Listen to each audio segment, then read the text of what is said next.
आम्ही जेव्हा हैदराबादला शिफ्ट झालो होतो म्हणजे 7-8 वर्षापूर्वी, तेव्हा मी पहिल्यांदा हा चिकन मंचुरीचा प्रकार पाहिला होता आणि खाल्ला होता. तेव्हा ती मला चिकन मंचुरी भयानक आवडलेली. त्यानंतर मी एकदा घरीच बनवली होती. जबरदस्त झालेली.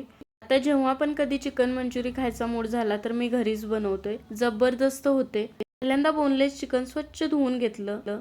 त्याला तिखट, मीठ, कॉर्नफ्लॉवर, आलं लसूण पेस्ट, लिंबाचा रस लावून छान मिक्स करून 10-15 मिनिटं मुरवत ठेवलं. इथं तेल चांगलं गरम झालंय तर गरम तेलामध्ये चिकनचे पीस आलटून पालटून क्रिस्पी होईपर्यंत तळून घेतले. तर थोड्याशा तेलामध्ये बारीक चिरलेली लसूण, आलं, त्यानंतर 1-2 हिरव्या मिरच्या घातल्या. कांदा, शिमला मिरची घालून ते सुद्धा 2 मिनिटं मोठ्या फ्लेमवरती परतून घेतलं.